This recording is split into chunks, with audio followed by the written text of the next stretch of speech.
완전하신 하나님을 찬양합니다. 우리 삶 가운데 행하실 그 주님의 일을 기대하며 함께 찬송하며 나가시겠습니다.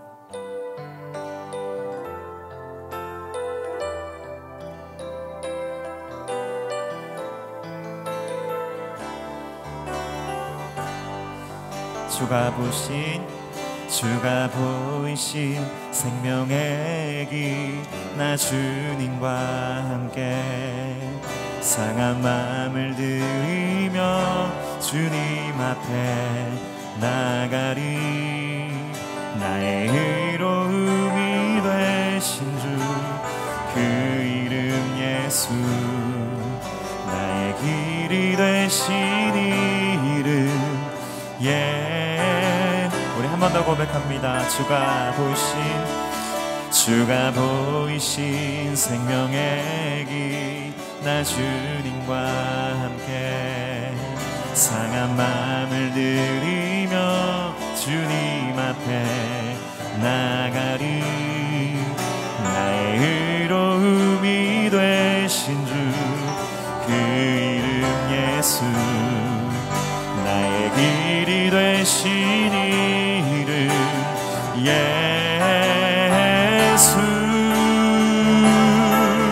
나의 길 오직 그가 하시나니, 나를 단련하신 후에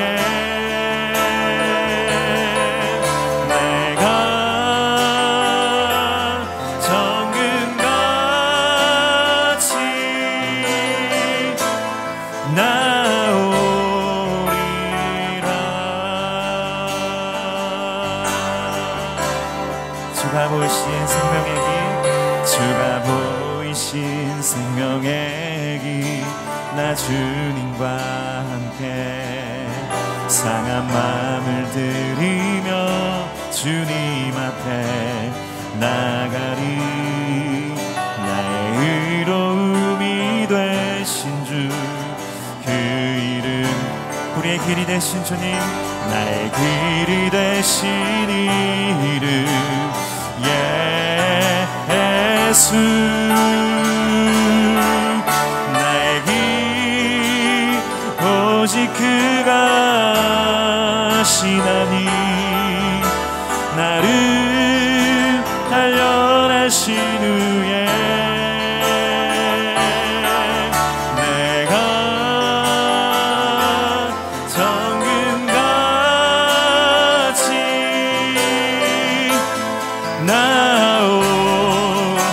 나의 길은 오직 그가 하시나니, 나의 길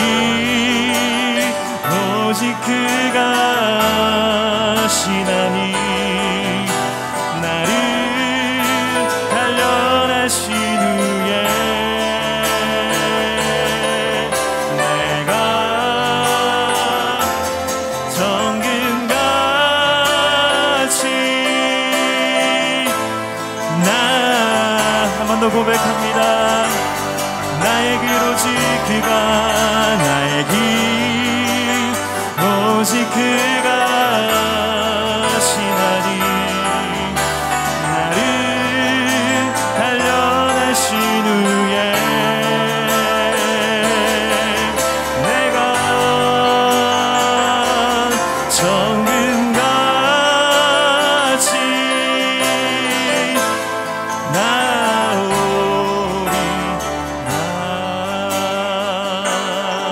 내가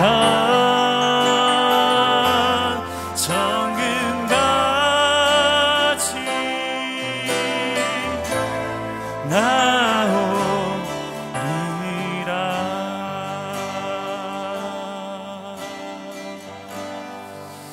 아멘. 우리 삶을 통해 영광 받으실 주님을 찬양합니다. 아멘.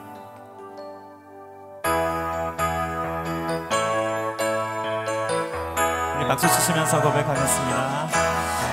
나의 등 위에서 나를 도우시는 주, 나의 인생길에서 지치고 고나여 매일처럼 주저앉고 싶을 슬플 때 나를 밀어주시네.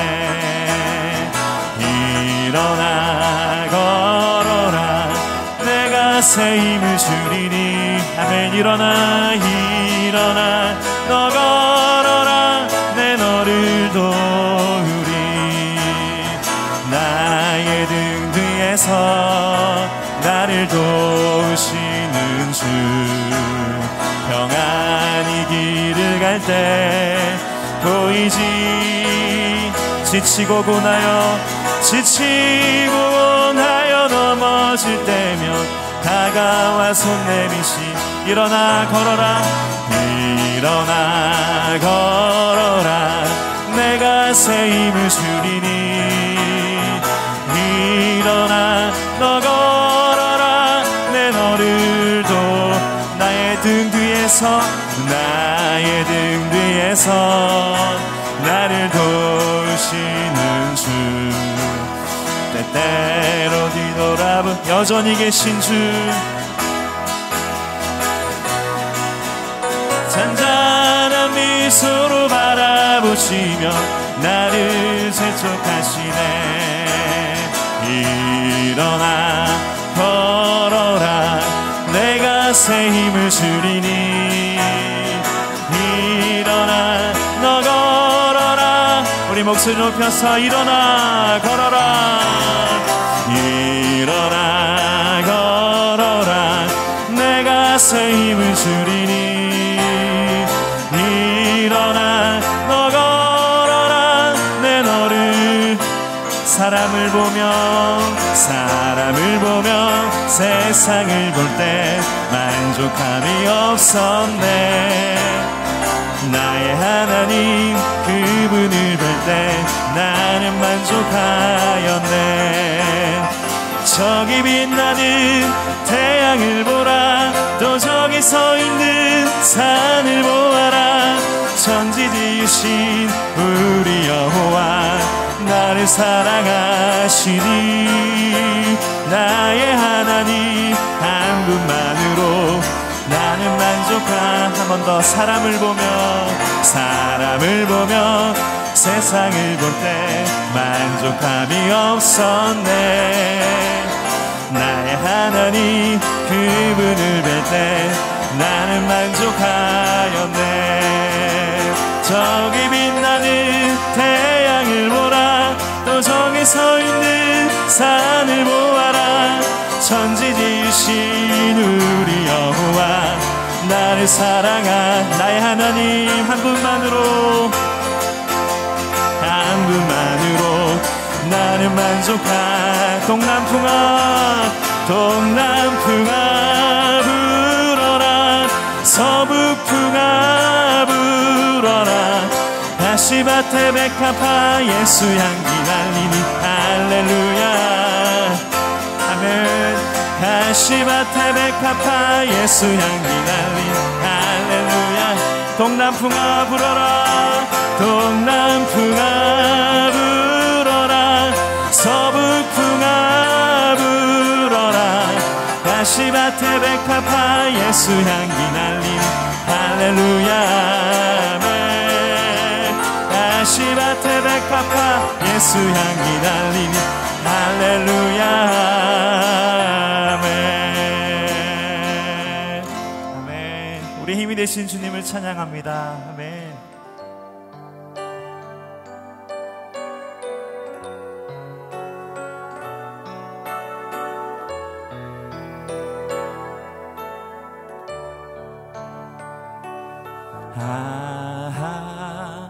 하나님의 은혜로 있을 데 없는 자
것을 나는 확실히 주 언제 강림하실지 주 언제 강림 혹함에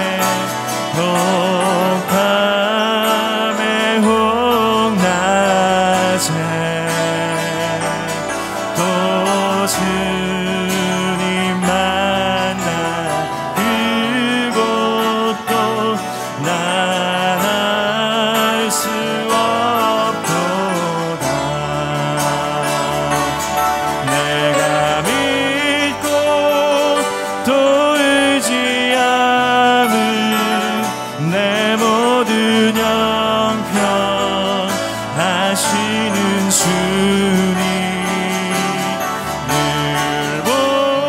보호해 주실 것을 나는 확실히 내가 믿고 의지함은 내가 믿고 또 의지함은 내 모든 형편 하시는 주님 늘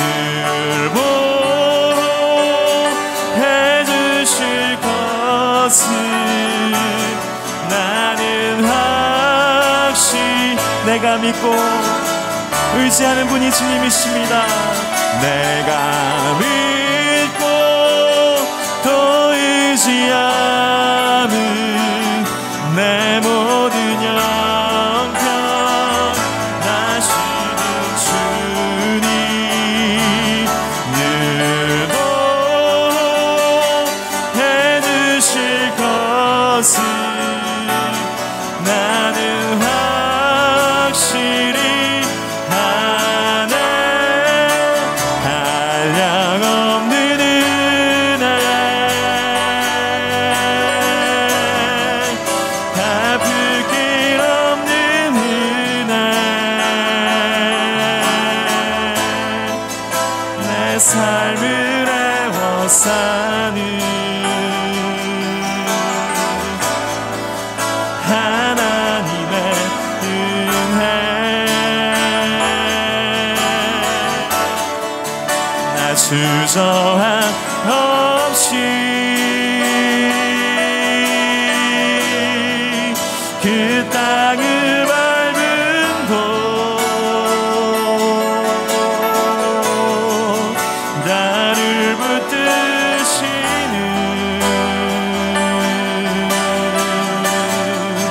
하나님의 은혜 한량없는 은혜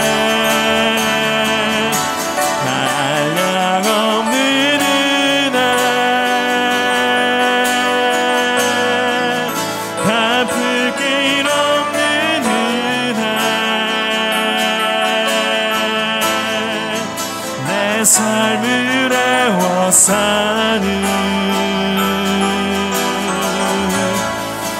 하나님의 은혜 나 주저함 없이 그 땅을 밟은 곳 나를 붙드시는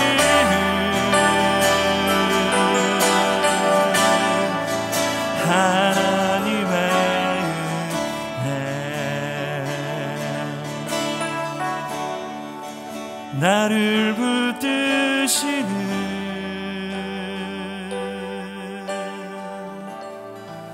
하나님의 은혜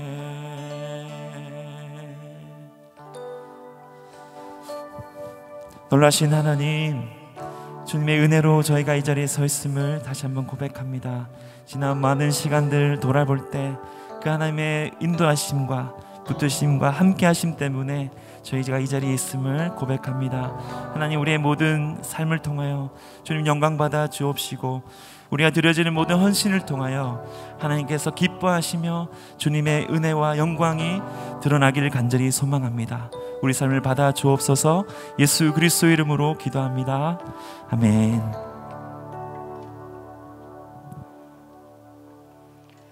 사랑하는 송순교회 여러분, 성도 여러분, 환영하고 축복합니다. 또 특별히 오늘 재직 수련회에 함께하는 재직 여러분 사랑하고 축복합니다. 이번 재직 수련회는 특별히 영상을 통해 함께 강의를 듣는 것으로 준비하였습니다. 이번 재직 수련회를 통해서 많은 은혜를 누릴 수 있기를 소망합니다. 그 일을 위해 귀한 강사분을 모셨습니다. 서울여자대학교 기독교학과 교수님으로 섬기고 계시는 장경철 교수님 모셔서 말씀을 드리려고 합니다.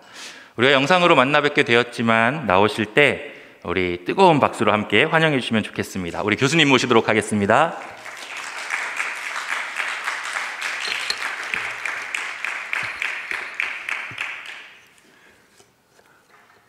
잠언 31장 28절과 29절 말씀 제가 먼저 읽겠습니다. 그의 자식들은 일어나 감사하며 그의 남편은 칭찬하기를 덕행 있는 여자가 많으나 그대는 모든 여자보다 뛰어나다 하느니라. 중간에 있는 구절을 제가 한 번 더 읽어보겠습니다. 일어나 감사하며 칭찬하기를 그대는 뛰어나다. 이 말씀은 우리가 이미 알고 있지만 자주 잊고 있는 매우 중요한 원리, 이 공동체에서 적용이 되는 원리를 우리에게 가르쳐 줍니다.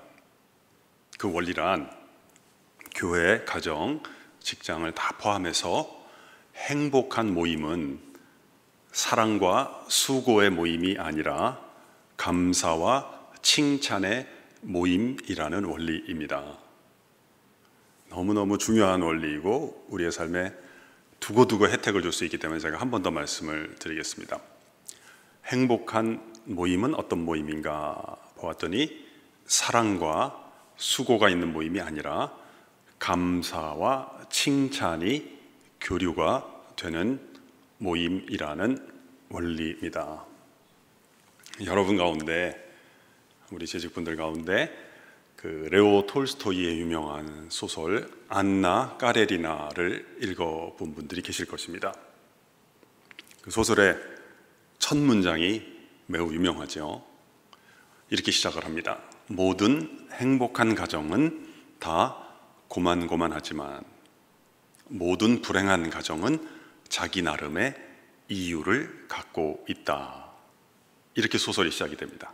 그리고 안나 가정에, 더 정확하게 얘기하면 안나 오빠 가정에 뒤죽박죽된 이야기가 전개가 됩니다. 오빠가 가정부랑 바람을 피게 되고 또 그러다 보니까 애들이 방치된 이야기가 시작이 되죠. 모든 행복한 가정은 다 고만고만하지만 모든 불행한 가정은 자기 나름의 이유를 갖고 있다. 근데 오늘 이 말씀은 행복한 가정이 공유하는 원리를 가르쳐 줍니다. 그래서 우리가 이 공동체에서 함께 수고하고 사역할 때 행복하게, 유쾌하게 사역할 수 있는 원리를 좀 배웠으면 하는데요. 근데 아쉽게도 우리가 가까이 있는 사람들, 우리 또 코로나 상황이니까 이렇게 가족들도 오랜 시간 함께 해야 되는데요. 동료들도 그렇고 이렇게 가까이 있는 사람들과 더 가까워지는 게 이게 참 어려운 일인데요. 가까이 있는 사람들을 칭찬하거나 인정하는 사람을 찾아보거나 또는 내가 그런 사람 되기가 쉽지가 않습니다. 왜 그럴까요? 저는 우리가 칭찬에 인색하기 때문이다 라는 표현을 하고 싶지는 않습니다. 그 단어는 제가 잘 안 쓰는 단어 가운데 하나입니다. 저 사람 좀 인색한 것 같다. 우리 뭐 같이 밥 먹거나 차 마실 때 이렇게 다 계산하고 싶지 않겠습니까? 근데 사정이 안 돼서 못할 수도 있을 것 같아요. 근데 그렇다 그래서 인색하다 그러는 건 저는 이해도 아닌 것 같고 더 중요한 건 사실이 아닌 것 같습니다. 그래서 저는 우리가 칭찬에 인색하다기보다는 칭찬에 어색하다고 생각합니다. 무슨 말이냐면 지갑에서 돈이 안 나오는 것의 문제라기보다는 지갑에 나올 돈이 없다는 것의 문제라는 거예요. 이걸 칭찬에 적용을 해보면 내가 나라는 지갑으로부터, 인격으로부터 칭찬이 안 나오는 것도 문제이긴 해요. 근데 그 결과라는 거예요. 원인을 항상 찾아야지 그게 진단이 되고 처방이 되니까요. 이 나라는 인격 안에 칭찬 받아본 경험이 적기 때문에 이 칭찬이 나오기가 어렵다는 거예요. 그러니까 제가 그런 예를 보는데, 학교에서 이제 학생들이 발표를 합니다. 잘했을 때가 있어요. 그러면 제가 칭찬하거든요. 오늘 참 발표 잘했다, 훌륭했다. 그러면 교수님 감사합니다, 이렇게 반응을 보이는 학생들이 제 경험으로는 그렇게 많지 않습니다. 제가 칭찬하지 않습니까? 그럼 다수의 학생들이 아니라 그래요. 아니에요, 별로 잘한 게 없어요. 근데 진짜 아니라는 게 아니라 칭찬 받아본 경험이 많지 않기 때문에 어색한 거예요. 이게 뭐라고 대답을 해야 될지 모르는 거예요. 그러니까 생각하지 않은 말이 나오는 것입니다.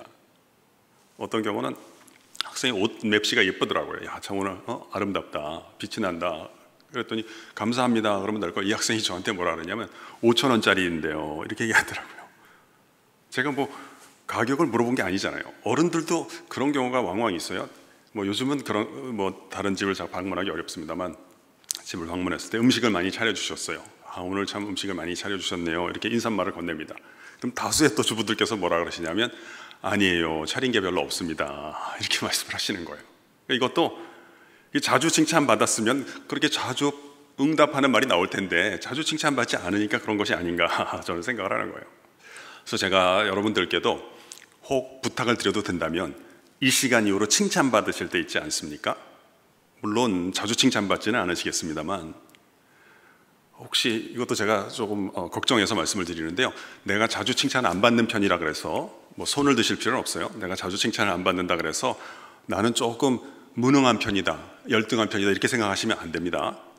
왜냐하면 여러분 근처에 있는 사람들이 분별력이 있는 사람들이라는 보장이 없습니다.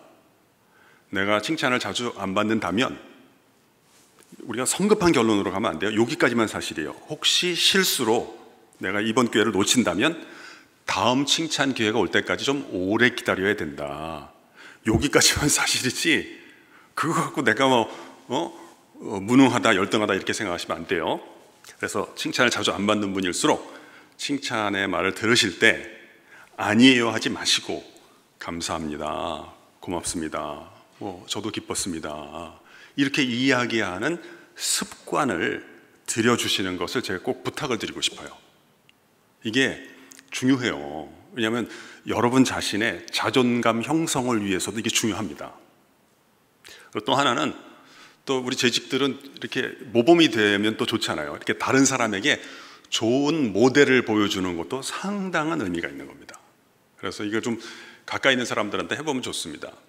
그래서 칭찬받을 때 아니요 하지 마시고요. 그래서 오늘 성경에 보면 이제 행복의 원리가 있으니까 다시 한번 봅시다. 그의 자녀들은 일어나서 감사를 하고 그의 남편은 칭찬하기를, 덕행 있는 여자가 많으나 그대는 모든 여자보다 뛰어나다 한다 그러는데요, 일어나 감사한다, 이거는 이제 고대 이스라엘 사람들의 풍습이 여기 있는 것이죠.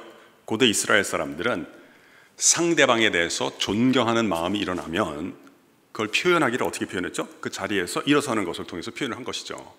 사실 여러분들께서는 제 강의를 그렇게 앉아서 들으면 안 됩니다.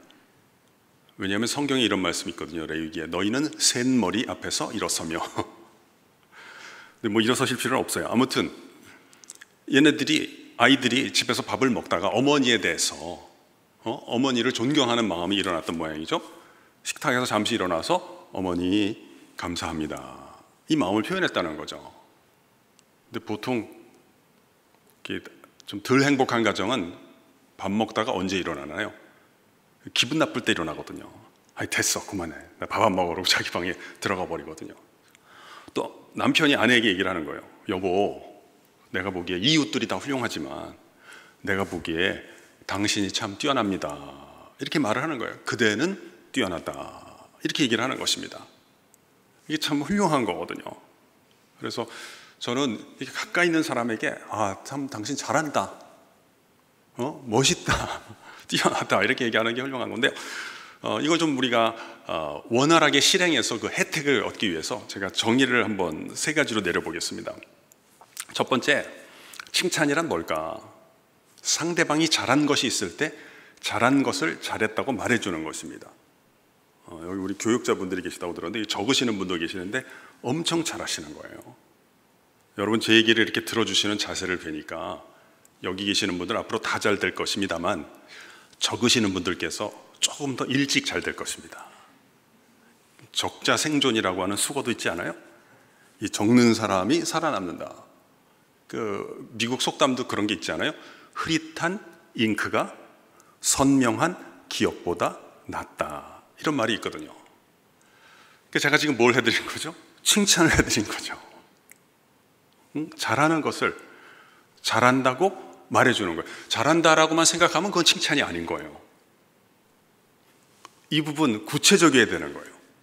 잘하는 것을 잘한다고 말해주기. 이게 칭찬을 우리가 연습하는 분들은 이제 남이건 자신이건 잘하는 걸 이제 찾기 시작하면 됩니다. 두 번째 칭찬이란 무엇일까요? 두 번째 칭찬이란 이제 관찰력이 이제 먼저 선행해야지 또 할 수 있는 것인데요. 상대방을 차분히 관찰했더니 좋은 점이 보이기 시작합니다. 그때 상대방에게 좋은 점을 좋다라고 이야기를 해주는 것을 우리가 칭찬이라고 부릅니다. 이건 예를 들어 볼까요? 우리 어머님께서 집에서 애가 게임을 하는 거예요. 근데 잠깐 쉬는 시간에 하나 있는데 30분 하고 1시간 하고 1시간 반 하는 거예요. 막 열이 나는 거예요. 그래도 그냥 차분하게 관찰을 했더니 이런 생각이 드는 거예요. 좋은 점이 보이는 거죠. 야, 너는 한번 시작한 것을 중간에 포기하지는 않는구나. 그건 좋은 점이거든요. 너의 적성에 잘 맞는 분야를 네가 잘 택하면 너 성공할 수 있겠다. 이야기를 해주는 것입니다. 그래서 이 칭찬의 특징은 뭐예요? 칭찬은 상대방의 모든 점에 대해서 다 말하는 행위라는 것이 아닙니다. 좋은 점이 발견되거나 발굴될 때까지 기다렸다가 좋은 점을 좋다라고 이야기를 해주는 것이죠.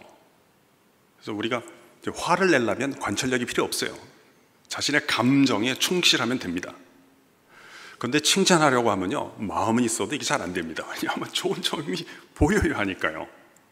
그래서 원래는 제가 좋은 면을 좋다고 하는 것입니다 이렇게 했었는데 수정을 했어요. 면이 없으면 점이라도 찾자. 그래서 제가 좋은 점을 좋다고 얘기하는 것이다. 그래서 여러분 점이라고 하는 거 아시죠? 점은 부피와 무게가 없는 것을 점이라고 하는 거예요. 그래서 시선만 있으면 보이는 게 점인 것입니다. 그래서 이렇게 좋게 보는 능력. 저는 창세기 1장을 참 좋아하는데요.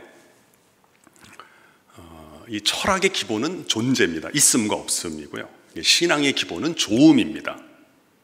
그래서 창세기 1장을 철학적으로 해석하면 언제 있게 됐고 어떤 순서로 있게 됐고 이런 걸 많이 얘기를 해야 되는 건데요. 신앙적으로 해석하면 만들어진 지 얼마 되지도 않았기 때문에 완성되려면 한참 멀었는데도 하나님께서 보시기에 좋았더라. 그래서 하나님이 이렇게 새 창조를 하실 때는 있잖아요. 항상 성령을 먼저 주시는데요. 성령의 제1번 역사는 조명의 역사거든요. 이 빛의 역사거든요. 조음이 보이기 시작하는 거예요.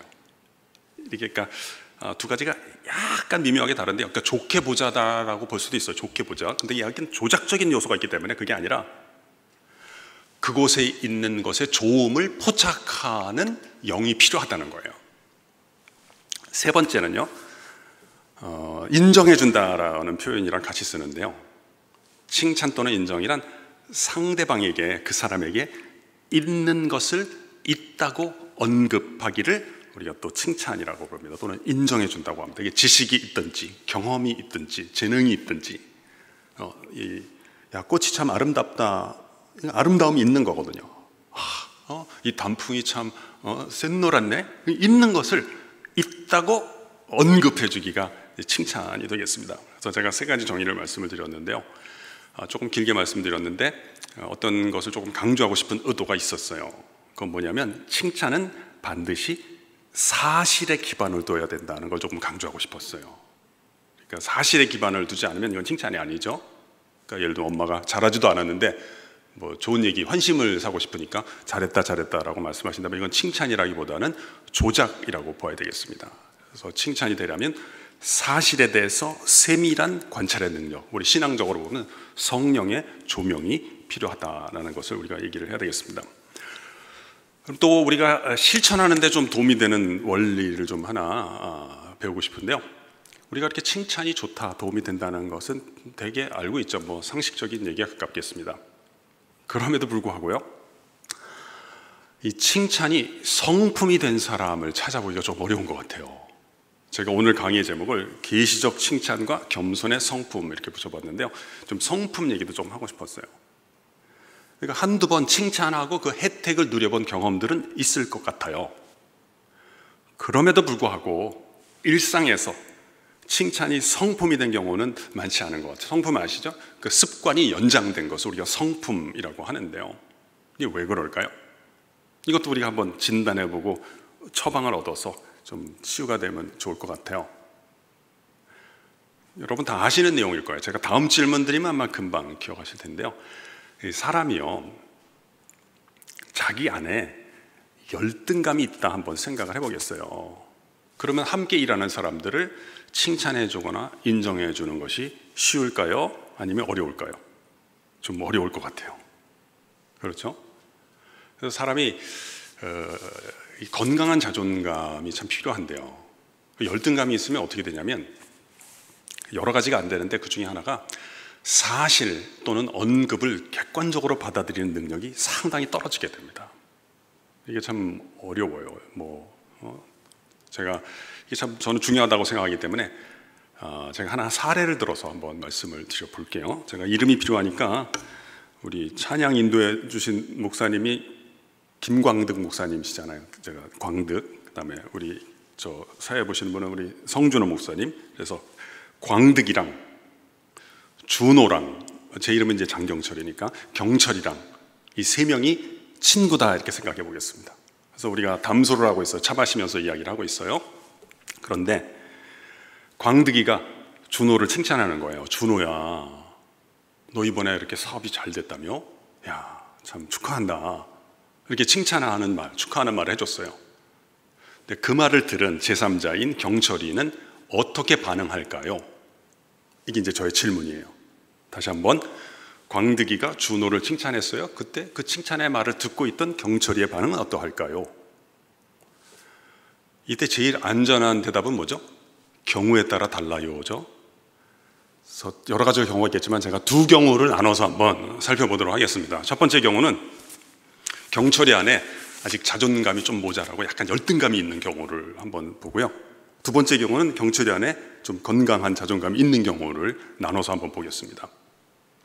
광득이가 준호를 칭찬했어요. 근데 경철이 안에 약간 열등감이 있을 때 사실은 광득이는 준호에 대해서만 언급을 했지 경철이에 대해서는 언급을 안 했거든요.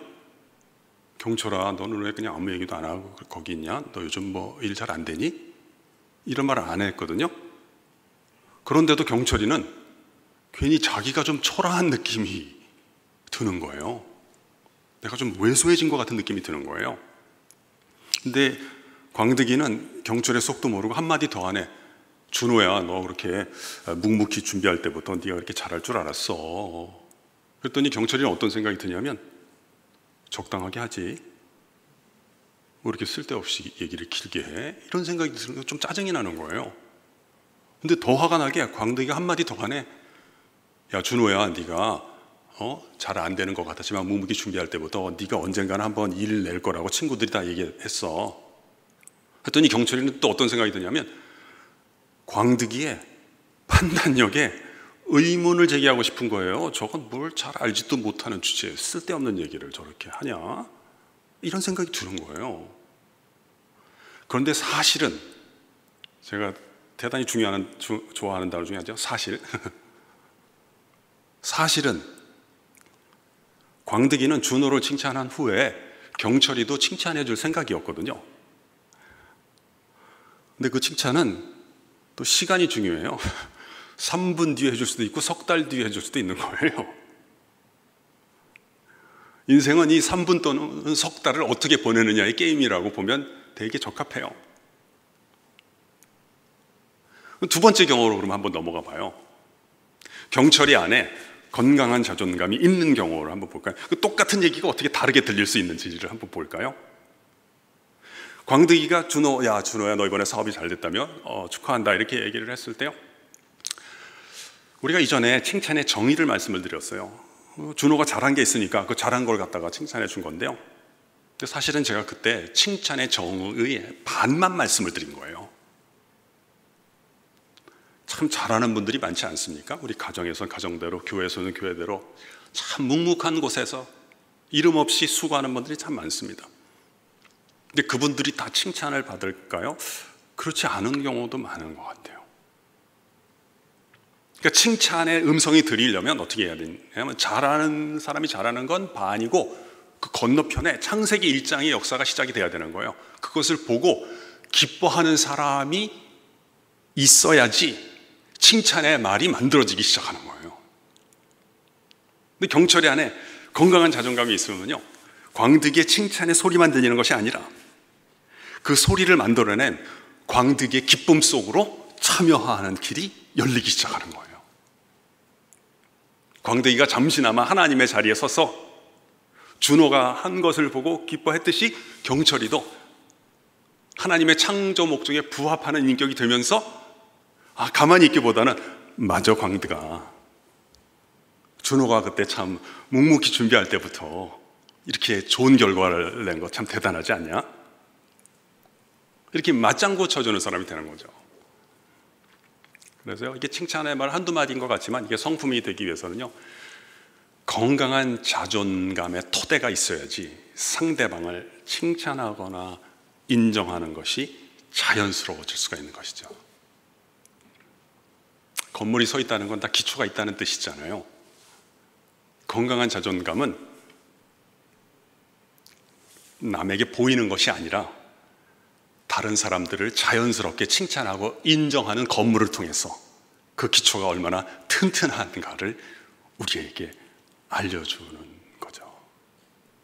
그래서 이게 되려면 이제 건강한 자존감이 필요한데요, 흐뭇함의 정서 이런 것도 필요한데, 사실 뭐 성경에는 건강한 자존감이라는 표현은 없어요.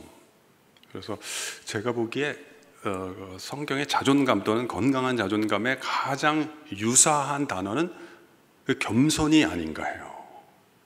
그래서 제가 겸손과 교만에 대해서 좀 같이 좀 한번 살펴보는 것도 도움이 될 것 같아요. 저는 겸손을 영혼의 건강이라고 보거든요. 이 교만은 이제 병인데 병 중에 좀 특이한 병이에요. 어떤 병이냐면 가려움증 같은 병이에요. 사실 사람들이 자기 교만하지 않기를 바라지만 그건 반만 사실이에요. 사람들은 교만이 치료되기를 원치 않아요. 왜냐하면 교만에는 약간의 쾌감이 있거든요. 가려움이 있을 때 이게 긁어주면 시원하거든요. 그래서 이 자만심은 가려움증이랑 비슷하고요, 그게 이제 자기 인정, 누군가가 이렇게 인정해주고 높여주면 이게 긁는 것 같아가지고 완전히 치료되기를 원치 않는다고요. 그런데 이제 사람이 이제 제정신이 들기 시작하면 그 긁는 즐거움보다는 가려움증 자체가 치료되는 걸 원하기 때문이겠죠. 그래서 제가 이 내용을 좀 말씀드려 볼게요. 혹시 짧게 말씀을 드릴 건데요, 더 아시기를 원하시는 분들은 C.S. 루이스라는 작가가 쓴 순전한 기독교라는 책이 있어요. 그 책의 3부 8장에 더 그레이트 신, 가장 큰 죄라고 하는 부분이 있는데 그 부분을 찬찬하게 읽으시면 매우 도움이 될 거예요. 제가 간단하게 우리가 도움을 얻을 수 있는, 특별히 가까운 관계에서 함께 동역하면서 행복해질 수 있고 나도 다른 사람도 행복으로 초대할 수 있는 그 부분 좀 같이 한번 살펴보겠습니다. 교만이라는 게 참 굉장히 독특한 증상이다 또는 죄다 이렇게 볼 수 있겠는데요, 어떤 면에서 그럴까요? 한 세 가지 점에서 상당히 독특합니다. 첫째는 이 교만이라고 하는 것은요, 다른 죄와는 달리 이 사람마다 다르게 다른 죄들을 갖고 있어요. 어떤 사람은 뭐 도박적 충동이 있고, 어떤 사람은 알코올릭 성향이 있고, 어떤 사람은 남을 판단하는 게 있고, 뭐 다양해요. 사람마다 유전이 다르고 결핍이 다르기 때문이거든요. 그런데 이 교만은 모든 사람에게 다 있다고 하는 특징이 있고요, 더 놀라운 특징은 사람이 자기가 술주정을 하잖아요. 알코올릭 때문에 막 쓰러지잖아요. 그럼 다른 사람이 막 술주정에서 넘어져 있으면 나머지 보통 사람들은 저게 뭐 하는 짓이냐 이렇게 손가락질을 할 수 있어요. 근데 자기가 동병상련의 정을 좀 느낍니다. 자기도 그런 경험이 있기 때문에 참 안 됐다, 못 고치잖아요. 그러니까 안 됐다 이런 생각이 있어요. 그런데 교만은 특이하게도 자신 안에 교만의 질병이 있으면, 다른 사람 안에 있으면 안 됐다고 생각하는 게 아니라 다른 사람을 더 미워하는 경향이 있습니다. 그러니까 내가 교만할 때 어떤 특징이냐면, 다른 사람이 교만한 걸 보면 나를 더 화나게 만드는 특징이 있어요. 이 원리를 우리가 잘 활용을 하면 내가 교만한 상태인지 아닌지를 우리가 감별해낼 수가 있어요. 여러분, 교만하면 곤란하니까 교만한지 아닌지 아는 방법은 그렇게 어렵지 않아요. 지금 내가 지금 교만한 상태인가 알고 싶으시면요, 자리에서 일어나셔서 주변을 이렇게 둘러보세요. 또 교만한 인간이 있으면 그 인간 근처에 가보시면 됩니다. 그래서 엄청 화가 나면 나는 교만한 인간이다 이렇게 생각하시면 되는 거예요. 그 사람은 교만한 사람일까요? 그건 또 경우에 따라 달라요. 그건 나의 인식이 취한 인식인지 아닌지에 따라 달라요. 그러니까 취하면 계단이 없는데 계단이 있다고 생각하거든요. 어떤 의도에 취하면 교만이 없는데 있다고 생각할 수는 있어요. 그러나 내가 취해서 봤어도 교만했을 때 화가 나면 나는 확실히 교만한 인간이라고 보면 돼요. 그래서 여러분 간혹 그런 거 느끼시나요? 이렇게 모임 같은 데 보면 과하게 좀 나대는 분들이 있어요. 그리고 그분 바로 뒤에는 그 인간을 과도하게 미워하는 인간이 또 하나 앉아 있습니다. 그래서 이 교만이 아주 독특한 특징이 있습니다. 그래서 이게 교만이 공동체를 형성하지 못합니다. 가정이고 뭐건 우정을 파괴하는 특징이 있습니다. 이쯤에서 교만이라고 하는 어떤 증상의 정의를 한번 제가 내려보면, 다른 사람이 나보다 잘하거나 나보다 더 인정받을 때 못마땅히 하게 여기는 자세를 교만이라고 볼 수가 있어요. 다른 사람이 나보다 잘하거나 인정받을 때요, 잘하지도 못하는데 인정받으면 더 짜증납니다. 그때 못마땅하게 여기는 자세를 교만이라고 하는데요. 그래서 교만은 이 본성적으로 경쟁하는 사람을 만들어냅니다. 여기서 강조점은 액센트는 경쟁이란 단어 있는 건 아니고요, 본성적으로는 단어 있는 거예요. By its very nature, 그것의 본성에 의해서, 이런 말이에요. 그러니까 우리가 경쟁을 하긴 하죠. 왜 하죠? 우연히 할 수밖에 없기 때문인 거예요. 뭐 그런 예가 있잖아요. 한 여성이 계신데 두 남성이 동시에 이 여성을 좋아하게 됐다. 그러면 공정하게 해야 되니까 경쟁을 해야 되는 거예요. 3개의 자리가 있는데 6명이 원한다. 그럼 어떻게 해요? 신분에 따라서 해야 되겠어요? 아니죠. 경쟁을 해야 되겠죠. 그런데 교만은 내가 그 자리를 필요로 하기 때문에 경쟁하는 것이 아니라, 내가 저 인간보다 우월한 존재임을 증명하기를 원하기 때문에 애초에 필요를 느끼지 않았는데, 내가 가치를 두지 않았음에도 불구하고 경쟁에 뛰어들기 시작을 하게 되는 것이죠. 그래서 교만은 본성적으로 경쟁적이다. 세 번째는, 교만은 그러므로 적대감으로 표출됩니다. 이건 동료 인간에 대한 적대감일 뿐 아니라 하나님에 대한 적대감인 것입니다. 그래서 우리는 우리는 악이 원래 있었다고 보지 않고요, 선이 부패하거나 타락했다, 떨어졌다고 봅니다. 네, 최고의 천사 중엔 최고였는데 자기보다 더 뛰어난 분이 계시다는 사실을 못마땅하게 여겼던 것이죠. 그래서 이 교만의 특징은 우정을 형성하는데 대단히 방해가 된다. 그래서 이것도 사실 제가 이제 교만한지를 알아보려면 다른 사람, 교만한 사람한테 가봐서 화가 나느냐를 보라 그랬는데요, 내가 겸손한 상태인지를 아는 방법도 사실은 이렇게 열매를 통해서 보는 게 제일 안전한 측정입니다.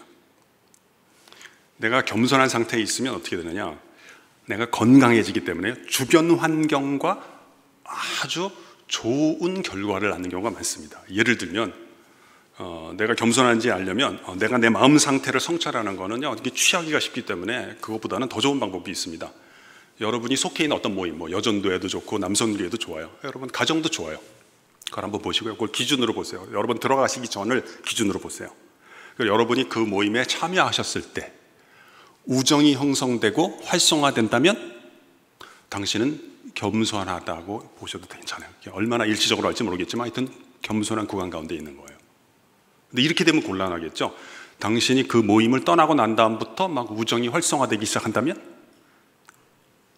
그거는 내가 나를 얼마나 낮게 생각하느냐와 별개로 내가 그렇게 겸손한 영혼이 건강한 사람은 아닐 가능성이 높아요.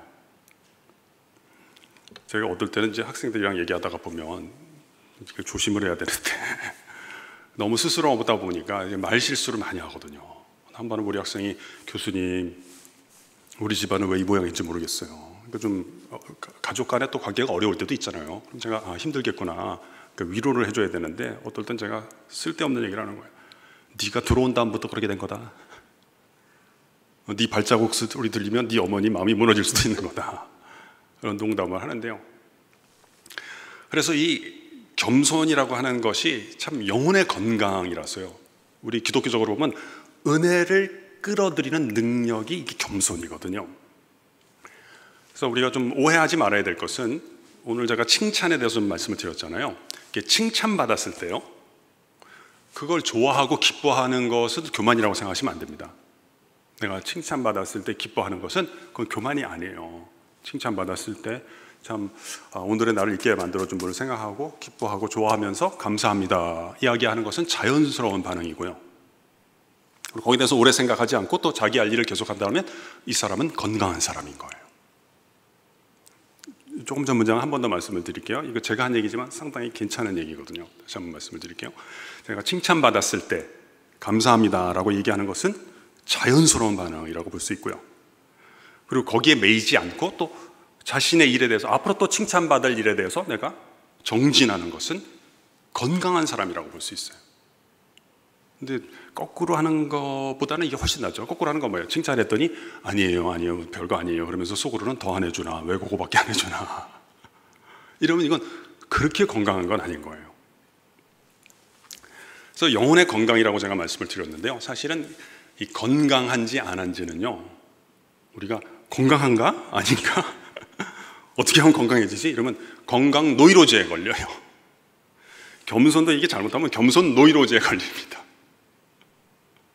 옛날 프란시스코 수도의 수사처럼 지식은 베네딕트 수도회가 낳았고 선교적 열정은 예수회가 낳았지만 겸손은 우리가 최고다 이런 식으로 얘기하기가 쉬운데요. 그럼 겸손은 뭐냐면 이 증상을 통해서 그 열매를 통해서 할 수 있는데, 제가 직접 인용을 한번 해볼게요. 그 3부 8장에 있는 연구인데 이런 내용이 있어요. 우리가 혹시 겸손한 사람을 만난다면 그 사람은 저야말로 부족한 사람이지요 라는 말을 늘 입에 달고 다니는 느끼하고 역겨운 사람이 아닐 것입니다. 그 사람은 우리가 그에게 무슨 말을 건네든지 진지한 관심을 갖고 들어주는 쾌활하고 지적인 사람이구나 하는 것이 우리가 그로부터 받는 인상의 전부일 것입니다. 만일 그에 대해서 호감이 생기지 않는다면 인생을 너무 쉽게 즐기는 것처럼 보이는데 우리가 약간의 질투를 느꼈기 때문이겠죠. 겸손한 사람은 자신의 겸손을 의식하지 않을 것입니다. 아니, 아예 자기 자신을 의식하지 않을 것입니다. 이렇게 표현을 했는데요, 이게 영혼이 건강한 사람의 평소 스타일을 갖다가 투명하게 잘 묘사했다고 생각해요. 그래서 참 배울 게 있잖아요. 그러니까 내가 겸손한 사람이라면 어떤 사람이에요? 여러분 아버님들이라면, 여러분이 남편이라면 여러분의 아이들이나 여러분의 아내가 이 사람은 내가 무슨 말을 건네든지 참 내 일을 진지하게 유쾌하게 잘 들어둔다 생각하고 주방에 가신다면 그분은 참 겸손한 남편인 거죠. 반대 아내도 마찬가지고요. 우리 교육자들끼리도 마찬가지예요. 이 전도사님은 내가 무슨 말을 하든지 참 유쾌하게 진지하게 잘 들어주는구나 생각하고 이 목사님이 자기 책상으로 간다면 그 전도사님은 겸손한 분이라고 봐도 된다는 거죠. 또 하나는 겸손한 사람의 특징은 인생을 쉽게, 거꾸로 얘기하는 게 더 우리에게 와닿죠. 다른 사람을 힘들게 하지 않는 습관을 갖고 있다는 거예요. 다른 사람을 어렵게 하지 않는 그런 습관을 갖고 있고, 가장 중요한 것은 겸손한 사람은 영혼이 건강한 사람이라는 건데요. 그 건강이라는 말이 있지 않습니까? 제가 건강이라는 단어를 정의를 안 내리고 계속 썼긴 했지만 한번 정의를 내려볼게요. 저는 건강을 이렇게 이해를 해요. 건강이란 뭐냐? 건강이란 우리가 특정 부분에 대해서 과하게 의식하지 않고 제 기능을 자연스럽게 수행하는 상태를 보통 우리가 건강이라고 부릅니다. 한 번 더 말씀을 드릴게요. 건강이란 뭐냐? 내가 위가 건강하다, 눈이 건강하다 이런 걸 연상하면서 들으시면 좋을 거예요. 그 부분에 대해서 과하게 의식하지 않고 제 기능을 자연스럽게, 다시 말하면 횟수를 더한 다음에도 피로에 누적이 없이, 이런 말이죠. 자연스럽게 수행하는 상태를 우리가 건강이라고 부르는 거죠. 그러니까 여러분 저를 봐주시는데요, 여러분 눈이 있다는 걸 별로 생각하지 않고 저를 보신다면 눈 시력이 건강하신 거예요. 근데 눈이 자꾸 뻑뻑하면 좀 덜 건강한 거죠. 제가 옛날에 자전거 탈 때 좀 잘못 타가지고 여기가 좀 아팠어요. 그래가지고 좀 힘들었는데 그때는요, 제가 태어나서 참 특이한 경험을 했어요. 여기 아플 때 젓가락 있지 않아요? 젓가락이 그렇게 무거운지는 내가 그때 처음 알았어요. 이게 너무 무겁더라고요, 이게. 그러니까 내가 밥 먹고 국 먹고 식사하는 게 이게 노동이 되는 거예요, 이게. 그래서 제가 좀 친한 한의원 원장님이 있어서 가서 교수님 어떻게 오셨느냐 그래가지고 제가 농담을 했어요. 원장님, 제가 국이랑 밥을 만나고 싶은데 여기 제 팔이 있다는 걸 자꾸 알게 돼요. 그게 아픈 거라 그러더라고요. 그럼 요걸 이제 우리가 건강을 얘기했으니까 자존감에 한번 정리를 해볼까요? 그러니까 내가 겸손한 사람의 특징이기도 하겠죠.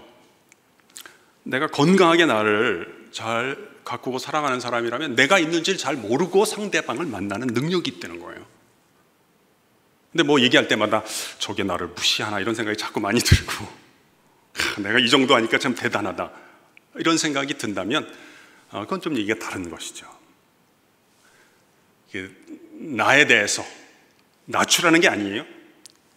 잊으면서 오늘 내게 찾아온 사건들을, 여러 가지 일들을, 또는 여러 가지 기쁨들을 자연스럽게 받아들이는 사람. 그래서 칭찬받고 기뻐하는 건 절대로 교만이 아니다. 내가 이런 일을 한 것이 다른 사람에게 기쁨이 됐다는 걸 나도 같이 느끼는 거니까요.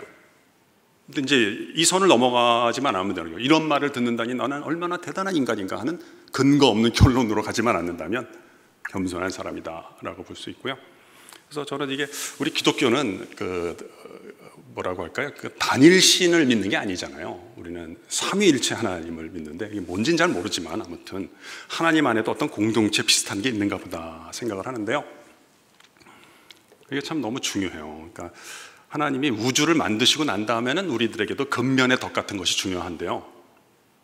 근데 하나님 우주를 안 만드셨다면 뭐 근면의 덕은 뭐 필요는 하겠지만, 그러나 우주를 안 만드셔서도 있었을 덕이 뭐냐면 저는 겸손의 덕이라고 보는 거예요. 왜냐하면 여러분 뛰어난 사람들 있잖아요. 모임의 구성원들이 다 뛰어나, 3명이 다 뛰어나, 5명이 다 뛰어나요. 10명이 다 뛰어난데도요, 오랫동안 그 우정을 간직한다는 건 무슨 뜻일까요? 구성원이 다 겸손하다는 거예요. 부부가 결혼해가지고 오랫동안 그 관계를 유지해요. 사랑만으로 되는 건 아닌 것 같아요. 남편도 겸손한 분이고 아내도 겸손한 분이라고 봐야 되는 거예요. 어떤 재직회 부서가 계속 관계가 좋다 뭐예요? 그 부장님도 겸손하고 부원들도 다 겸손한 분이다. 그래서 우리는 이 우주를 창조한 존재가 있는데 뭐 1년, 2년, 3년도 아니고 1000년, 2000년도 아니고 영원전부터 영원에 이르기까지 신적인 우정 가운데 존재하고 계셨다고 믿는다는 거예요. 그게 뭘 뜻할까요? 이 세 분이 다 엄청나게 겸손한 존재임은 분명하다. 그래서 베드로후서 1장 4절에 하나님 우리를 썩어 없어질 것에서 건져내서 신의 성품에 참여하는 자가 되게 하셨다고 했는데요, 저는 여기서 이 핵심이 겸손이 아닌가. 또 예수님 자신이 이걸 검증을 하셨어요. 나는 마음이 온유하고 겸손하니 나의 멍에를 메고 내게 배우라. 근데 바울도 자기가 육체의 가시 때문에 너무 힘들었다라고 했는데 결국 이게 자기에게 혜택이 됐다고 그랬어요. 왜냐하면 자기가 뭐 다른 건 좀 잘하는 게 있는데 자기가 잘못하다가 보면 또 이 가려운 걸 긁는 걸 좋아하는 성향이 자기에게 있는데 자신 안에 이런 육체의 가시 때문에 교만할 수 없도록 하나님께서 장치를 주셔서 다른 모든 여타의 은혜들을 당연하게 여기지 않고 은혜로 여길 수 있는 장착된 은혜를 주셨다. 그래서 이 겸손이라는 게 참 한번 장착이 되기 시작하면 쓸데없이 가려움 긁기 게임을 안 해도 되니까 너무너무 좋은 것이고, 하나님이 쓰시는 사람에게는 완벽함을 선물로 주시는 것이 아니라 겸손함을 선물로 주셔서 모든 은혜를 빨아들이고 또 유통하는 데 쓰신다, 이렇게 볼 수 있을 것 같습니다. 30절 제가 한번 읽어볼게요. 고운 것도 거짓되고 아름다운 것도 헛되나 오직 여호와를 경외하는 여자는 칭찬을 받을 것이라, 이렇게 되어 있는데요. 그래서 성경에 헛되다라는 표현이 나오는데요. 헛되다라고 하는 것은 무용지물이다 또는 아무짝에도 쓸모없다라고 해석하는 것은 조금은 과한 해석이 아닌가 해요. 그래서 저는 이게 과잉이 문제가 되는 시대이기 때문에 딱 정반대가 문제가 되는 것보다는 헛되다라는 표현은 요 잠언 마지막과 다음 책인 전도서 초반에는 이 헛되다라는 표현이 많이 나오는데요. 수명이 짧다라고 이해를 하는 것이 조금 더 사실에 가까운 해석이 아닌가 해요. 그러니까 여기서 고운 것, 아름다운 것이라고 하는 건 이제 모양 가운데 깃들어 있는 아름다움을 지칭하겠죠. 모양 가운데 깃든 아름다움은 수명이 짧다라는 거죠. 그래서 시편에도 있잖아요. 악인의 형통함을 부러워하지 말아라. 바람에 날아다니는 겨와 같다, 이렇게 말씀을 하시는데요. 그건 뭘 얘기하는 거예요? 하나님을 떠나면 뭐 사랑도 못하고 성공도 못하고 아무것도 못한다. 이건 좀 감정적인 해석이라고 봐야 되겠고요. 본인은 성공했다고 좋아할 수는 있다. 하지만 하나님의 안목으로 보면 수명이 짧다, 규모를 키워서 망하는 경우가 훨씬 더 많다라고 봐야 된다는 거예요. 헛되다라는 거예요. 그래서 이 여호와를 경외하는 자가 칭찬을 받을 것이다. 그건 무슨 말이에요? 하나님을 가까이 하게 될 때 수명이 긴 행복, 수명이 긴 사랑, 수명이 긴 아름다움을 선물로 주신다는 건데요. 제가 계시적 칭찬을 좀 말씀을 드릴 테니까 간단하게 그냥 이런 거를 잘 표현하는 시가 하나 있어서 그냥 시를 소개하는 것으로 대체하겠습니다. 제목은 하나님의 사랑으로 사랑합니다라는 시인데요. 내가 나의 사랑으로 나를 사랑했을 때 참 많이 노력을 해야 했습니다. 더 나은 내가 되기 위하여. 내가 나의 사랑으로 나의 남편을 사랑했을 때 참 많이 울어야 했습니다. 남편을 나의 사람으로 만들기 위하여. 내가 나의 사랑으로 나의 아이들을 사랑했을 때 참 많이 화를 내야 했습니다. 아이들을 잘 키워야 한다는 욕심 때문에. 내가 나의 사랑으로 나의 친구들을 사랑했을 때 참 많이 참아야 했습니다. 그 친구를 사랑해야 한다는 윤리 때문에. 이제는 하나님의 사랑으로 사랑합니다. 더 큰 사랑으로 사랑을 하니 사랑하는 일이 쉬워졌습니다. 사랑하는 일이 기쁨이 됩니다. 사랑하는 일이 감사가 됩니다. 이런 내용이신데요. 그래서 나의 사랑이 좀 수명이 짧은 사랑이니까 하나님의 사랑, 수명이 긴 사랑을 받아서 사랑하는 것이 필요하다, 이런 뜻으로 해석하면 좋겠습니다. 31절, 그 손의 열매가 그에게로 돌아갈 것이요 그 행한 일로 말미암아 성문에서 칭찬을 받으리라. 성경에 보면 이제 식탁이 나올 때는 사적인 영역을 보통 많이 지칭하고요. 성이나 성문이 나오면 공적인 영역을 이제 또 지칭하는 데 쓰입니다. 그래서 공적인 영역에서도 인정받는 길이 열릴 것이다, 이렇게 볼 수가 있겠는데요. 제목을 이제 계시적 칭찬이라고 붙였어요. 계시적 칭찬은 뭐냐? 사실적 칭찬과 대조를 할 수 있겠습니다. 사실적 칭찬이 잘하는 것을 잘한다고 말해주기예요. 뛰어난 사람과 함께 지내는 능력인 거죠. 계시적 칭찬은 앞으로 잘할 사람들에게 잘할 것을 잘할 것이라고 미리 알려주는 행위를 우리가 계시적 칭찬이라고 볼 수 있겠습니다. 예를 들어 보겠습니다. 애가 성적표를 받아왔어요. 아빠가 보니까 한심한 거예요. 다 가예요. 한 과목은 가가 아니에요. 뭔가 봤더니 양이에요. 근데 이 아버지가 야단을 안 치고 칭찬을 하신 거죠. 잘했다. 하지만 다음부터는 너무 한 과목만 집중적으로 공부하지는 말거라. 훌륭한 아버지거든요. 왜냐하면 아이가 가를 받은 과목에 대해서 언급을 안 하는 능력이 있지 않아요. 어떤 아버지는 막 야단을 치는 거예요. 너 이거 못 배울 때 뭐 했냐? 너 다음에도 성적이 이렇게 엉망이라면 너랑 나랑 부자 인연을 끊을 수도 있다. 정신 좀 차려라. 이제 다음에 성적표가 나올 때가 됐어요. 애가 들어오니까 아빠가 이제 물으셨어요. 어떻게 성적 잘 나왔냐? 그러니까 아이가 그러더니 머리를 긁으면서 근데 저 누구시더라? 제가 미국에서 공부할 때 미국 목사님한테 들은 재밌는 얘기인데요. 하나 여러분 해드리고 싶어요.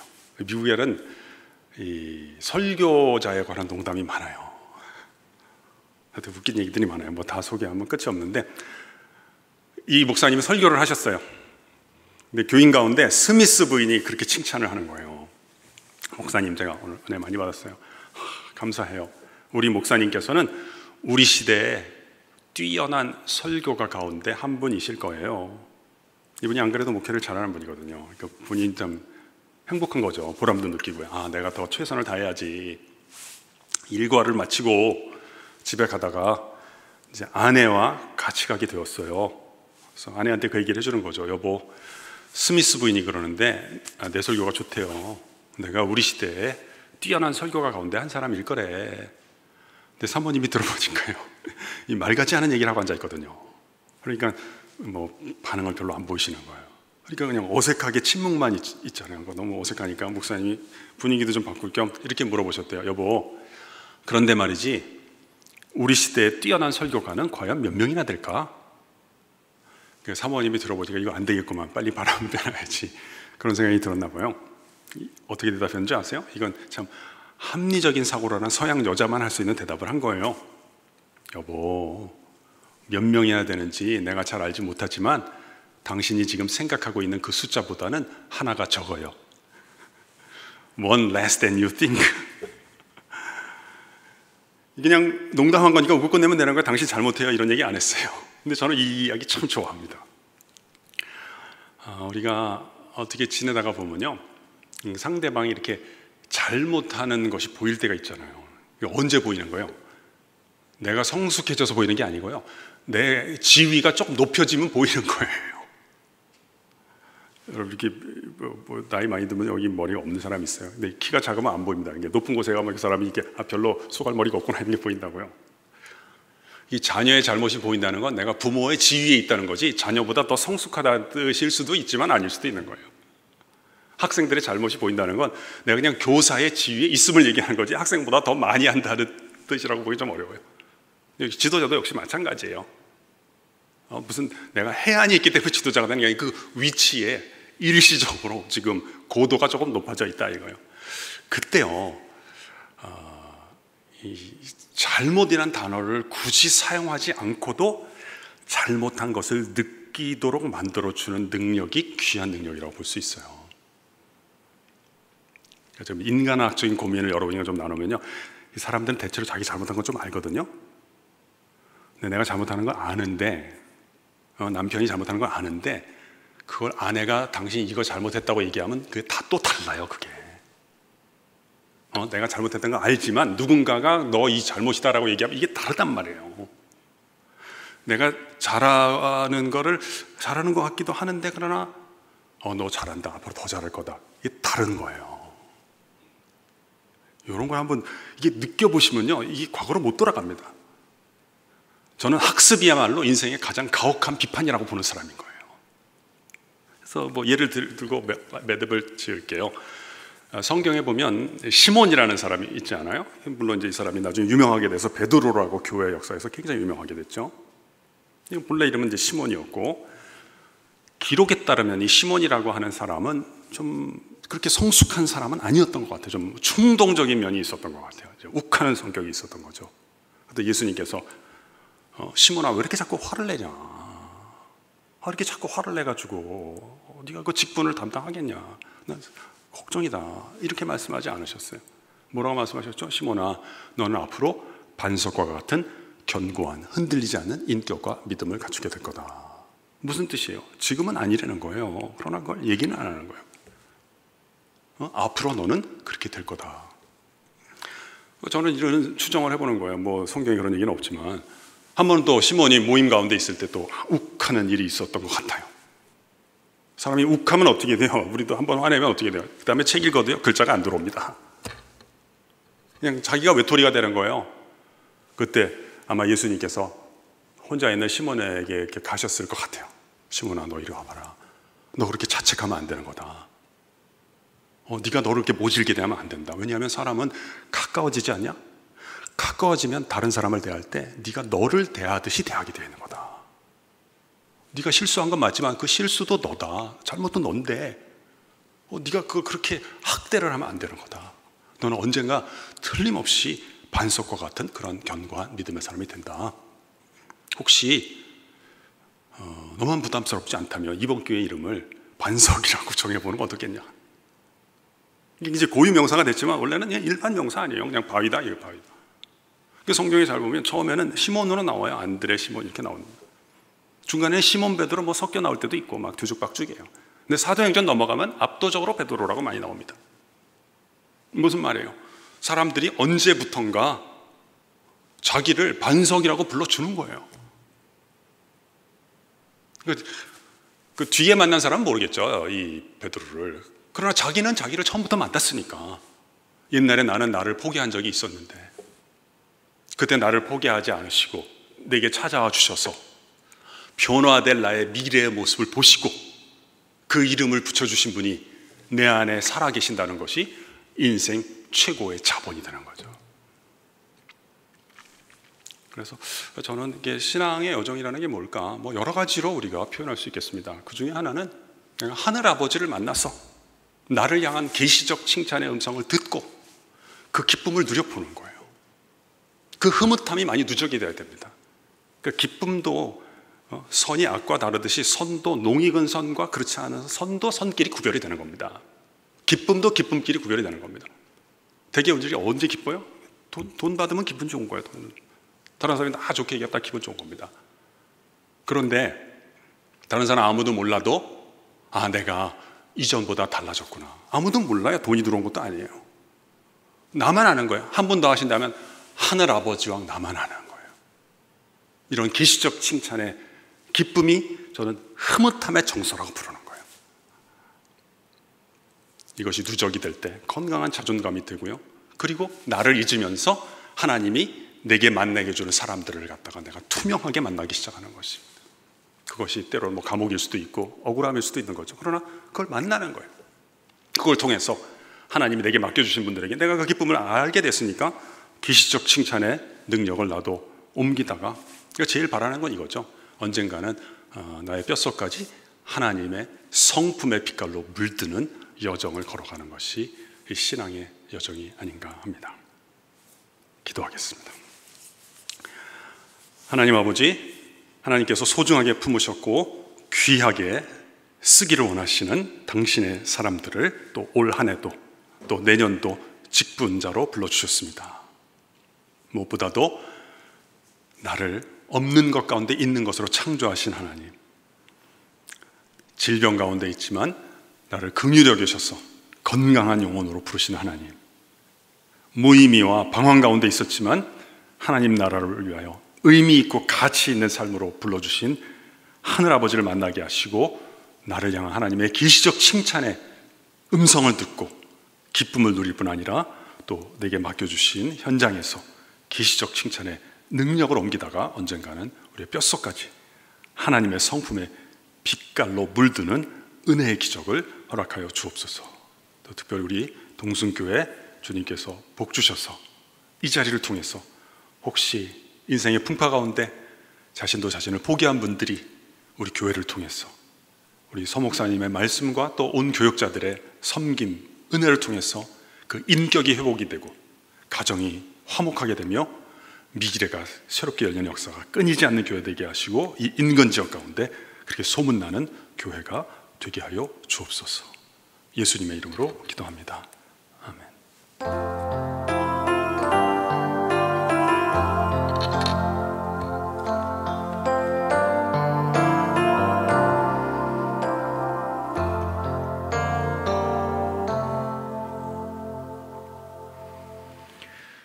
우리 찬송가 320장 함께 찬양하시겠습니다.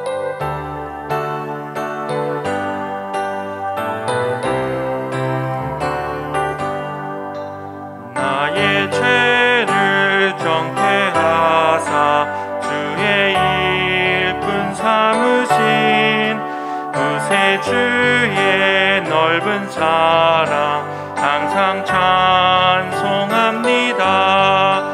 나를 일꾼 삼으신 주 대신 능력 주시고 언제든지 주 뜻대로 사용하여 주소서.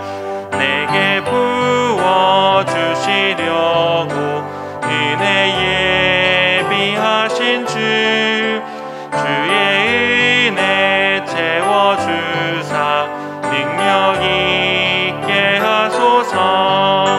나를 일꾼 삼으신 주 대신 능력 주시고 언제든지 주 뜻대로 사용하여 주소서.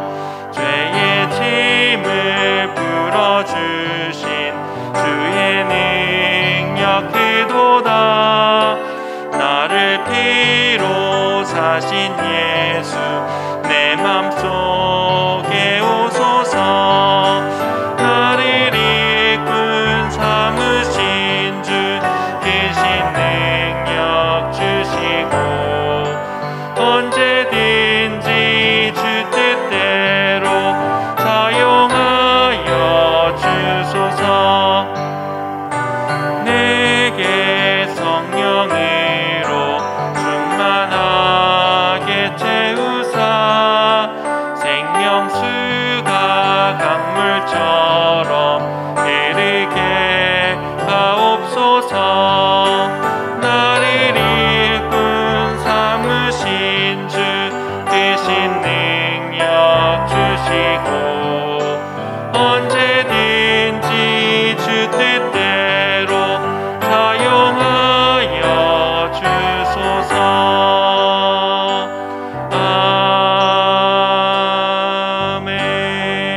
아멘. 우리 시간 함께 기도하기를 원합니다. 함께 기도하실 때에 하나님이 세우신 동순교회 재직의 역할을 잘 감당하게 하여 주시옵소서. 맡겨주신 자리에서 충성을 다해 섬기게 하셔서 우리의 섬김과 우리의 충성을 통하여 2021년 동순교회가 든든히 서게 하여 주시옵소서. 동순교회 모든 재직이 하나 되어 섬기며 나아갈 때에 새 시대 새 교회를 잘 이루어가게 하여 주시옵소서. 우리를 세우신 하나님을 기억하며 우리 함께 통성으로 기도하며 나아가겠습니다. 함께 기도하겠습니다.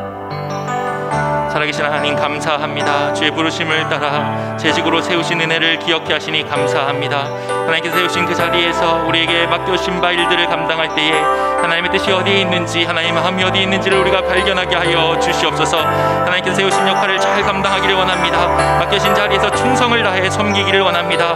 하나님 우리가 다른 것들에 영향받지 아니하고 오직 하나님을 바라보며 세우신 자리에서 겸손과 진실함으로 섬기며 나아가게 하여 주시옵소서. 감사와 칭찬으로 서로를 섬기고 세워주며 함께 세워져가는 우리 동순교회 될 수 있도록 주님 은혜를 베풀어 주시기를 소망하며 함께 기도하오니 주님 역사하여 주시옵소서. 2021년 우리에게 맡겨주셨습니다. 동순교회를 우리에게 맡겨주셨습니다. 우리 모든 재직이 하나 되게 하여 주시옵소서. 하나 되어 새 시대의 새 교회를 잘 이루어갈 수 있도록 주님 은혜를 더하여 주시옵소서. 하나님 신 사명이 무엇인지를 잊지 않고 기억하게 하여 주셔서 하나님 것을 소중히 여기며 감사히 여기며 우리에게 맡겨주신 바 일들을 잘 감당하는 우리 모두 될 수 있도록 인도하여 주시옵소서. 말씀을 들었습니다. 또한 기대케 하셨습니다. 하나님 우리가 다시 한번 재직으로서 온전하게 세워지는 은혜를 허락하여 주시옵소서.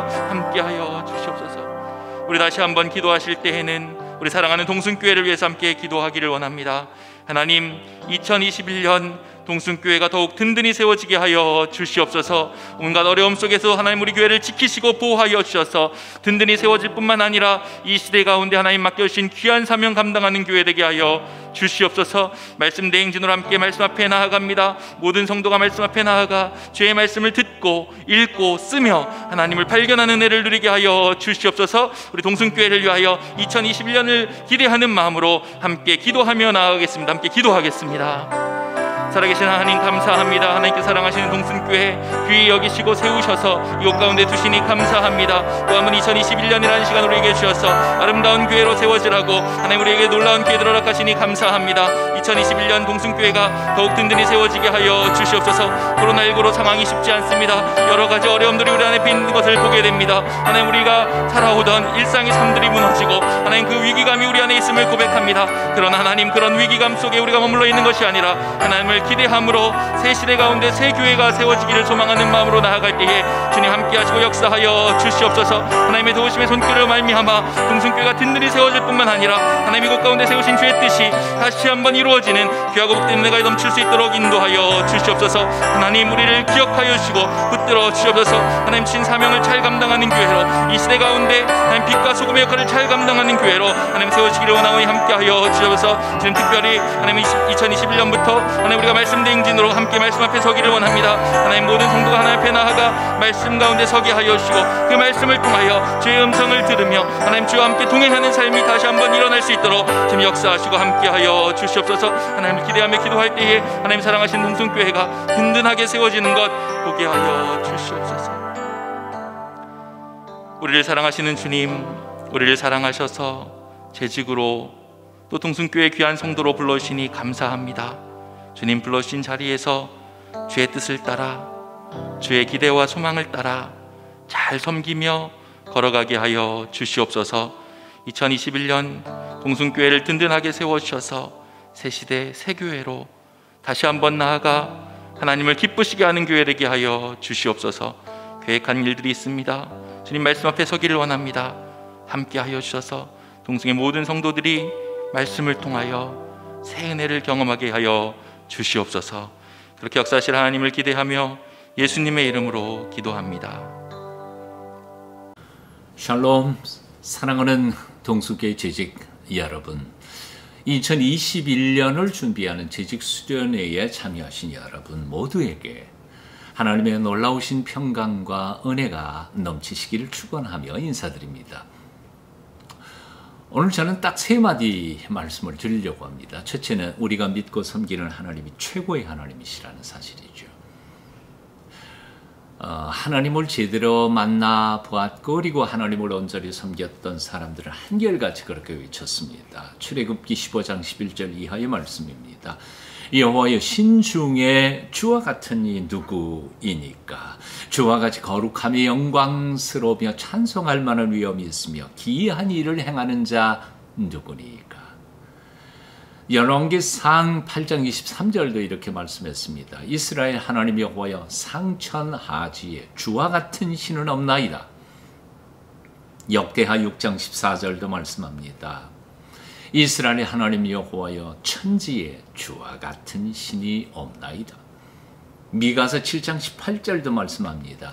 주와 같은 신이 어디에 있으리까? 그렇습니다. 세상에 하나님 같은 분은 없습니다. 믿습니까? 하나님 the best의 하나님이십니다. 제가 교회 나오기 전에 다니던 절, 엄청나게 큰 절입니다. 법당 굉장히 컸죠. 한쪽 귀퉁에서 저 끝까지 부처님들한테 절을 하면서 가다가 보면 거의 2-3시간씩 걸리기 나 했던 엄청나게 큰 절이었습니다. 기워지붕이에요. 하지만 그 절을 나와서 최초로 간 교회, 고향교회는 스테이트 지붕이에요. 여름만 되면 푹푹 지고요. 마루바닥이었는데 어른 한 100명도 못 들어가는 아주 조그맣고 초라한 그런 교회였습니다. 그런데도 불구하고 예배당 안에서 방석을 깔고 엎드려 눈만 감으면 하늘의 평화가 마음속에 내려지는 것 같은 아주 기이한 그리고 놀라운 평화를 경험하곤 했었습니다. 그래서 절에 올라가는 기쁨, 그것 조금 있긴 있었습니다만 조그만 예배당에 나아가서 하나님께 엎드려 기도하며 그리고 다 망가진 풍금이지만 풍금을 켜면서 하나님 앞에 찬송할 때가 저의 젊음에 아주 큰 기쁨이었다는 생각을 해봅니다. 똑같이 운전을 해도요. 대통령 차를 운전하는 사람과 국회의원 차를 운전하는 사람, 조그만 기업의 사장님 차를 운전하는 사람, 다 차원이 다르죠. 대접도 달라집니다. 자, 누구를 섬기느냐에 따라서 그의 신분 자체가 달라지는 법입니다. 대통령을 섬기는 사람, 대단한 사람이죠. 예. 그리고 존경받을 겁니다. 그보다 더 한 단계 위에 하나님을 섬기며 하나님을 위하여 일하는 사람, 영광스러운 직이 아닐까요? 주님의 교회에서 하나님의 영광을 위하여 그분의 이름을 찬송하면서 어떤 모습으로든지 주님을 섬기며 하나님의 영광을 위하여 일하는 하나님의 백성들, 놀라운 직임일 수밖에 없습니다. 2021년도 여러분 긍지를 가지고 당당하게 주님의 교회에 귀한 일꾼들로 섬기시는 하나님의 사람들이 다 되실 수 있었으면 좋겠습니다. 자, 첫 번째 드릴 말씀이야, 우리가 믿는 하나님 최고의 하나님이시라는 거죠. 두 번째 드릴 말씀이 있습니다. 그 최고의 하나님은 우리에게 최선을 명령하셨다는 사실입니다. 한 율법사가 예수님께 나와서 이렇게 물었습니다. 선생님, 율법 중에서 가장 귀한 것, 가장 중요한 것이 무엇입니까? 바로 그때 우리 주님께서는 아주 간단하게 말씀하셨죠. 마태복음 22장 37절 이하입니다. 제가 한번 읽어볼까요? 내 마음을 다하고 목숨을 다하고 뜻을 다하여 주 너의 하나님을 사랑하라 하셨으니 이것이 크고 첫째 되는 계명이요. 둘째는 그와 같으니 내 이웃을 내 몸과 같이 사랑하라 하셨으니 이 두 계명이 온 율법과 선지자의 강령이니라. 오늘 본문에서 거기서 마음이라는 말은 헬라어로 카르디아라고 하는데 내 심장이라는 뜻입니다. 그래서 내 심장이 멎는 순간까지 하나님 사랑이라, 이웃 사랑하라는 말이고요. 목숨은 푸시케라고 헬라어에서 말하는데 숨결 혹은 혼, 그런 뜻입니다. 내 호흡의 마지막 숨결까지 하나님께 영광을 돌리라는 뜻이고요. 또 뜻을 다하여 할 때 그 뜻이라고 하는 말을 헬라어로 디아노이아라고 하는데 이 우리의 정신 생각을 이야기합니다. 너의 생각, 정신, 모든 것을 다 묶어서 하나님을 온전히 사랑해라, 이웃을 사랑해라 하는 말씀입니다. 자, 정리해 볼까요? 하나님은 최고의 하나님이십니다. 그리고 그 하나님은 우리에게 최선을 요구하셨다는 말씀입니다. 신명기 6장 5절은 말씀합니다. 너는 마음을 다하고 성품을 다하고 힘을 다하여 내 하나님 여호와를 사랑하라. 여러분 한번 따라해 보시겠습니까? 반토막 헌신으로는 만군의 하나님을 섬길 수 없다. 반토막 헌신으로는 만군의 하나님을 섬길 수 없다. 완전히 드려야 하나님이 영광을 받으실 만한 온전한 헌신이 이루어질 수 있다는 뜻이지요.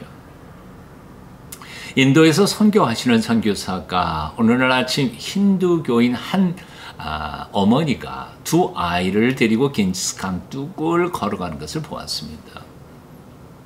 아이를 신에게 제물로 바치러 간다는 것을 알아챈 이 선교사가 어머니를 붙잡고 설득을 합니다. 어머니 제발, 아무리 신을 섬기는 것이 중요해도 아이를 바칠 수는 없지 않습니까? 그랬더니 이 어머니는 전혀 말도 듣지 않습니다. 할 수 없이 포기하고 물러나면서 두 아이를 보니까 한 아이는 장애인이었고 또 다른 아이는 비장애인이었습니다. 시간이 얼마 지난 후에 겐지스 강둑을 걸어서 다시 되돌아오는 어머니를 만났을 때 그 어머니는 장애인 아이를 데리고 돌아오고 있었습니다. 선교사가 이렇게 물었습니다. 아주머니 꼭 둘 중에 한 아이를 바쳐야만 했다면 어째서 이 장애 아를 드리지 않고 비장애인 아이를 신께 바쳤습니까? 저 같으면 그렇게 안 했을 건데요. 그 어머니가 이렇게 말하더라는 거죠. 당신이 믿는 신은 어떤 신인지 모르지만 우리 신은 가장 좋은 것을 요구하십니다. 지미 카터 전 미국 대통령은 Why not the best? 왜 최선을 다하지 않는가 하는 책 속에서 이런 고백을 합니다. 나는 교회의 전도 프로그램에 14년 동안 참가하면서 1년에 10가정씩 140가정을 전도한 것을 자랑스럽게 여겨왔습니다. 하지만 1966년 내가 주지사로 입후보가 했을 때 선거운동하는 3개월 동안에 나는 내가 악수하는 사람들이 약 한 30만 명이 넘었던 것을 기억합니다. 나는 나를 위해서는 3개월 동안에 30만 명을 만났지만 하나님을 위해서는 14년 동안에 겨우 140가정에게 복음을 전한 것이 전부였습니다. 나는 이 일을 너무너무 부끄럽게 생각합니다. 회개합니다. 자, 우리는 얼마나 최선을 다하고 있을까요? 얼마나 하나님을 온전히 섬기고 있을까요? 이제 2년 뒤인 2022년은 우리 동순교회 창립 70주년이 되는 해입니다. 우리가 해야 할 의미 있는 사업들, 사역들 많이 있겠지만 그 중에 가장 중요한 것은 우리 자신을 하나님 앞에 온전히 드리는 것이 아닐까 생각해 봅니다. 그 중에서도 하나님의 언약의 말씀을 날마다 읽고 쓰고 묵상하면서 그 말씀대로 함께 살아보려고 노력하는 말씀 대행진, 즉 말씀과 함께 예수님과 함께 동행하는 일에 동참하는 일이라고 생각이 됩니다. 물론 쉽지는 않겠지만 그러나 평생에 단 한 번쯤은 창세기부터 요한계시록까지 쓰고 읽고 묵상하면서 그 말씀대로 살아보려고 노력해 보는 것은 의미 있는 일이라고 생각이 됩니다. 혼자서는 못합니다. 함께하면 할 수 있을 것입니다. 최소 3명 아니면 많으면 한 7명 정도 서로 팀을 이루어서 으쌰으쌰하면서 격려하고 위로하면서 2022년 창립주일까지 달려갔으면 좋겠습니다. 이렇게 말씀을 붙잡고 말씀대로 살아보려고 애쓰는 우리들을 하나님께서 복 주시는 길로 인도해 주실 줄로 믿습니다. 마지막으로 함께 외쳐보시겠습니다. 하나님을 기쁘시게, 사람을 행복하게, 세상을 아름답게. 하나님을 기쁘시게, 사람을 행복하게, 세상을 아름답게. 교회 소식 전해드리겠습니다. 이번 재직수련회는 코로나19 상황으로 인해 온라인으로 진행하게 되었습니다. 여러 가지로 어려운 가운데 있지만 2021년 동순교회 재직들이 한마음 되어 새 시대 새 교회를 잘 이루어갈 수 있기를 소망합니다. 특별히 신임 서리집사 교육 중이신 분들은 각 교구 목사님들께 오늘 재직수련회 참석 소감문을 제출해 주시기 바랍니다. 우리 이 시간 다 함께 파송 찬양 부르도록 하겠습니다.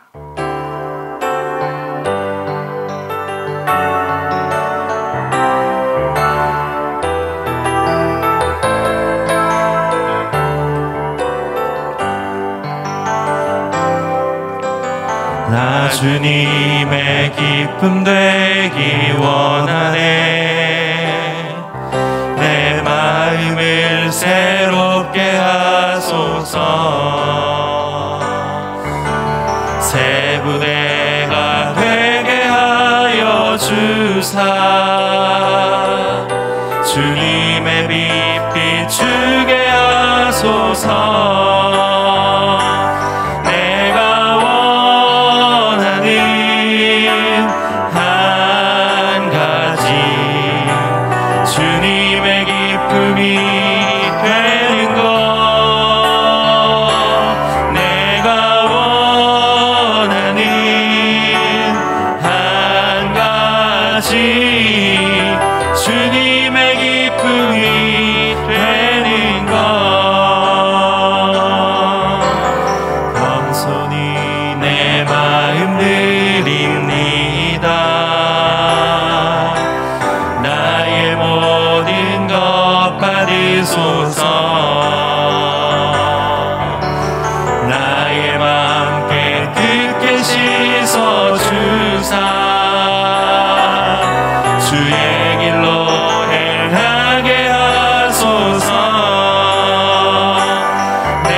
기도하겠습니다. 이제는 우리 구주 예수 그리스도의 은혜와 하나님 아버지의 무한하신 사랑하심과 성령님의 교통케 하심이 하나님의 세우신 뜻과 계획을 기억하며 하나님이 맡기신 일을 충성되이 감당하기 원하는 동순교회 모든 재직들과 동순교회 모든 성도님들 위해 이제로부터 영원까지 함께 하시기를 간절히 축원하옵나이다.